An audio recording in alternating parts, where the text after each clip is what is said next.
Hello and welcome to livealittlehigher.com.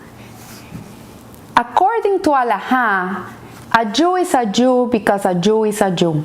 According to the Shulchan Aruch, which is the code of Jewish law, if your mother is Jewish, you are Jewish. You can have a, so to say, Christian mother who has a Jewish mother, and nevertheless, she's Jewish and you're Jewish too. So, since the establishment of the State of Israel in 1948, there has been an ongoing debate between the government and the rabbis on this premise, and there's a famous story that came into light in the 60s about Brother Daniel. This Brother Daniel was born Oswald Rufesain in 1922 to a Jewish Polish family, and as a matter of fact, it was a very Zionist, proud Jewish family. He was part of the Akiva movement. But when the Nazis invaded Poland, Rufesain escaped the claws of Hitler, and he hid in a convent for the rest of the war. During this time, he decided to convert to Christianity, and not only that, he became a priest. But after the war, Rufesain, he was an avid Zionist. He loved Israel.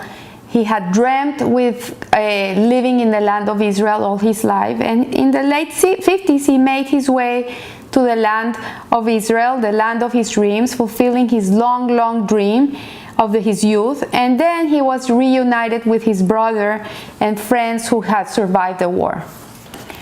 At this time, he applied to be a citizen under the law of return, and he was denied. And the reason was because he was not a Jew. He had converted to Christianity. The chief rabbinate at that moment of Israel had the reverse opinion, and they fought this, and they were ruling according to Halacha, and they said, no, you have to accept this man into the land of Israel, because in reality he is a Jew. Even if he doesn't live like a Jew, his neshama, his soul, is Jewish. So he lost his case, and in 1962 he appealed to the Supreme Court, and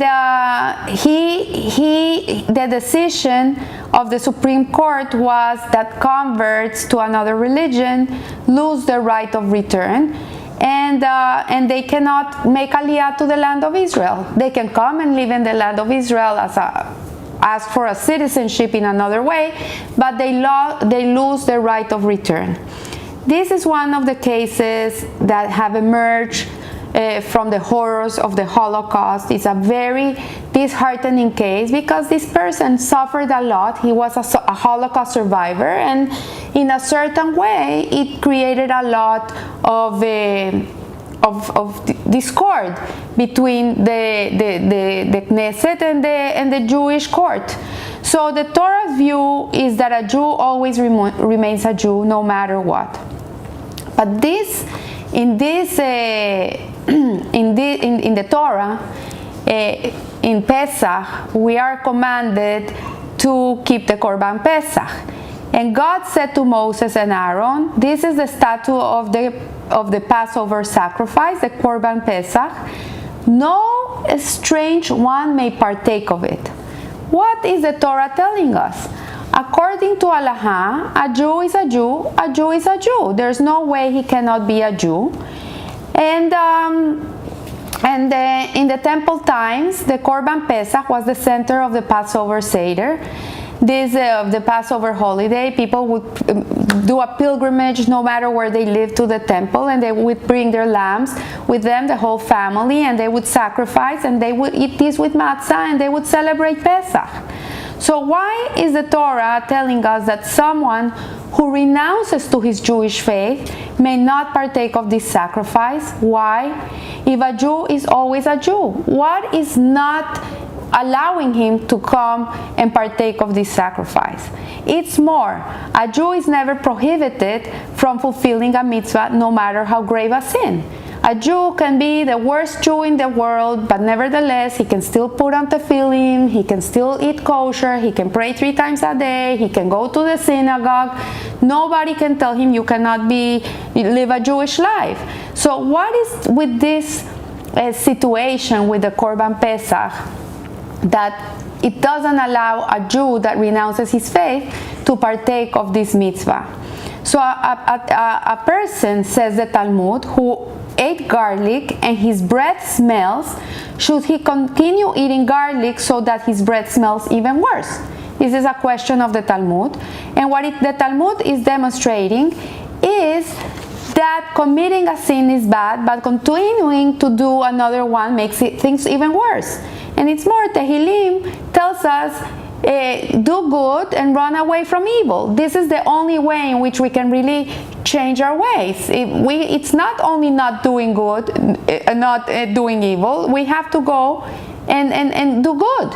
So in the case of the apostate, why is he denied the chance to fulfill the mitzvah of the Korban Pesach? It's even more. He's not only denied, it is karet for his soul. Karet means that the soul is finished, it disappears. So what then does this law is telling us in general about Pesach? What is it telling us? So the Chinuch offers an insightful explanation. It's brilliant. And it's not appropriate that an apostate partakes of the Korban Pesach to commemorate how we were taken out of Egypt under the wings of the Holy Shekinah and enter the covenant of Torah and faith. The apostate is completely the opposite. A person that renounces the Jewish religion, decides to convert to a different religion or be someone that doesn't believe in anything, is a person that really doesn't believe that Hashem took us out of Egypt in wings and He did miracles for us and took us to be part of the Jewish nation. And the Korban Pesach is a celebration, is a commemoration of the nation of Israel becoming God's nation. It's an affirmation of God's faith, of God's existence and our faith. So it's more, only 20% of the Jewish people left Egypt. 80% of the Jewish people didn't leave Egypt. They died in the plague of darkness. Why? Because they didn't have faith. They didn't believe that God was going to take them out of Egypt. They didn't believe that He was going to take them to the land of Israel. They denied this. They didn't believe it. They had no faith. They had no trust. So because of this, they decided, no, it's better we keep ourselves in Egypt. We're slaves. It's better to be a slave to Pharaoh and know what we're expecting than to have a blind faith and just follow Moshe Rabbeinu into the desert because God says that He's going to take us to the land of Israel. So although true that a Jew is always a Jew, he can't practice in something that is antagonistic to his beliefs. And let's us understand this matter a little more. Let's get into the inner meaning of this sacrifice. In the Haggadah, we have 4 sons. We have the wise son, the wicked son, we have the simple one, and we have the one that is so young that he doesn't even know what to ask. So let's concentrate on the first 2 sons. You have the wise son. What does he say? What are the testimonies, the statutes, and the laws which the Lord our God has commanded you? You, in turn, the parent, must instruct him in the laws of Passover until the law that one must not eat any dessert after the Korban Pesach. So we know that after we eat the Afikoman, we cannot drink or eat anything else. In those days was after eating the Korban Pesach. Today we don't have the Korban Pesach. We have a little shank bone a roasted shank bone in our table, which reminds us of the Korban Pesach. And then the wicked son, what does he say? What is this service to you? He says, to you, but not to me. Excludes himself from the community. He denies that which is fundamental, that he's part of a community. He's denying it. He's not saying, what is it for us? What is in this for us? He's saying, what is it for you? And because of this, the Lord did this for me, the father answers, when I went out of Egypt. For me, but not for him. If he had been there, he would not have been able to leave. So this is the son, this is like the Jewish people that didn't believe and were stuck in Egypt and died in the plague of darkness. So both of them seem to be asking the same question. The difference is not in the question, but in the choice of words. These two sons have two different attitudes towards life. Two complete different attitudes. The wicked son's error is in his disattachment from his essence. He doesn't feel he's part of these people. He doesn't feel that he's part of the Jewish nation. He feels that he's separated from them. You know, I'm a child of the universe. You know, my religion is the universe. And there's people that think like that, like I'm a universal religion. I'm a person of the world. Yes, it's very altruistic and beautiful to say. But in reality, a Jew has a neshama, has a Jewish neshama, has an essence. We have a special essence. And when we don't connect to our essence, we feel that we don't belong. So the wise son recognizes his desire to connect to God, and this is free choice. So one chooses to disconnect, the other one chooses to connect.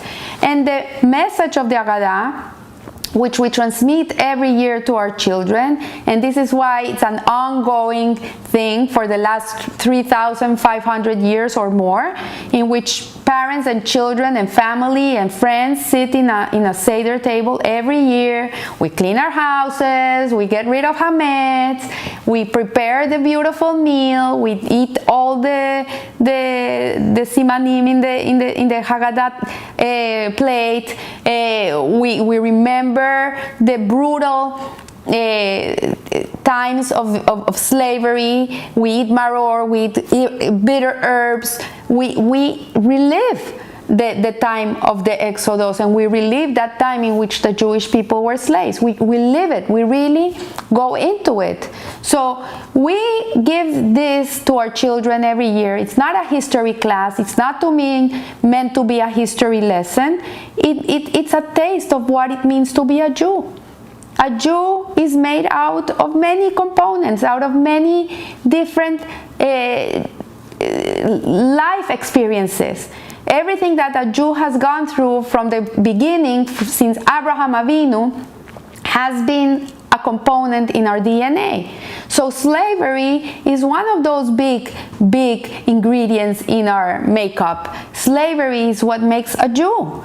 So the whole purpose of the Seder is to make us realize that we're not strangers to God. And this is the biggest lesson you can give your kids, is to make them feel that God is real, that He's relevant in their lives, that we have an unbreakable bond with Him, and we need to make God relevant in our lives and the lives of our children. So He's not far away, He's right next to us. And the Pesach Seder reminds us of this relationship. It reminds us that we have to build this relationship. It's like a garden. You have to water it every day. If you don't water it, it's gonna die. It's like any relationship. Your parents, your husband, your friends, your siblings. If you're not watering the garden, it dries up. People need to be constantly enamored to be able to continue our relationship. So there is a world of difference between doing something simply by rote or doing the same thing with soul. So I know Pesach is the hardest time for any Jewish woman. Preparing the home, preparing the foods, everything we do is really very hard, because it's not something that you prepare in one day. You have to start from at least 2 weeks before, and it's tiring, it's grueling labor. It says that I always tell my husband, I don't feel free, I feel like a slave, because I'm in the kitchen for 2-3 weeks, non-stop. But the reality is that we should not do it in a way that we're complaining, that we're desperate, that we are depressed about it. We should do it with joy. We should do it with love. We should do it with passion. Because in reality, this job of a mother, of a Jewish mother, of preparing her home for Pesach, in reality is a gift of love to her kids and her family. This is what she's doing. She's giving them the tools to be able to connect to Hashem. I always tell my husband, you know the responsibility I have? Like, all I do really, it depends the whole year of your connection to Hashem, depends on how kosher your Pesach is. It's the truth. This month of Nisan and the holiday of Passover are really a vitamin for faith, for trusting God. And when we have this faith and we have this trust, then we can live happy. Because if people don't feel this connection, I don't know how they do it. Life is random, everything is an occurrence of the world. I imagine the anxiety a person that lives like this must feel. So there's a beautiful story of the Alter Rebbe with a diamond polisher. He was in a Farbrengen, and the Alter Rebbe compared the responsibility of fulfilling mitzvot to carrying a heavy diamond, a heavy load of diamonds. That if a person knows that he's carrying a bag full of diamonds, as heavy as it is, he's not gonna complain. He's gonna do it happily. If you're carrying rocks, that's a different story. But if you're carrying diamonds, you know it's worth the struggle. And in this Farbrengen, there was a particular Jewish man who could not comprehend this allegory of the Alter Rebbe. And he went to him and he says, I don't understand how you can compare a diamond to a mitzvah. And the Rebbe asked this person, okay, tell me what you do for a living. He knew already because he was a tzaddik. And the man answered, I'm a diamond polisher. So the Rebbe said to him, tell me something. The bigger the diamond, the heavier the load. So if I give you 100-carat diamond, which is 100 times more than a 10-carat diamond, you're gonna need much more energy in polishing this diamond. It's gonna take you more time, it's gonna take more energy of you, it's gonna be harder. It's a lot of effort. So the diamond polisher, he said, what a crazy answer. You're nuts. I would do everything for 100-carat diamond, even a bigger diamond. It would not be for me any burden. On the contrary, it would be a pleasure for me. I would do it so happy. So the Alter Rebbe said, but you have to work so hard to carry such a heavy weight. And again, the diamond polisher, he was annoyed by now. He said, not even an effort, it is a pleasure. So it should be with every mitzvah we do, said the Alter Rebbe. If you knew the price of a mitzvah, if you could see how precious a mitzvah is, it's even more than a diamond. So whenever you're doing a mitzvah, you should not feel burdened. You should not feel it's a heavy load. You should not feel like that. You should feel that Baruch Hashem has given you the zechut, the merit to be able to do this mitzvah. For every Jewish woman out there that is working hard right now, pat yourselves in the back. Remember, you're polishing diamonds. You're polishing diamonds for generations to come. It's something that it's everlasting. This is the biggest gift you can give your family. Beautiful memories of Pesach. This is what builds up a family. So it should be with everything we do. And true, mitzvahs are precious stones. So remember, get to know God in all His ways. How do you know Him? How do you get to know Him? Learn Torah, pray more, do more mitzvot, connect to Him. This is all He asks. And give Him space in your life. Pesach is a holiday in which we eat matzah. Matzah is a flat food. Why? Because the bread means ego. It's all haughty. It blows up. So for 8 days we eat this simple flat bread, which builds in us this faith. It makes us simple people. It makes us people that have faith. Why? Because it's humble. We need humbleness to be able to open a space for Hashem inside of us. When we're so full of ourselves, there's no space for God. There can be, because we have all the answers. But when we realize we know nothing, the more I know that I don't know, then we open a space for Hashem inside of us. And we're able to give Him a place in our lives. Like any relationship, you need to open a space. And make Him relevant and real for you. Don't think he's up there in a high up in a throne, and he has nothing to do with you, and he's too busy for you, and you're just too little for him. Don't think that, because that's so not true.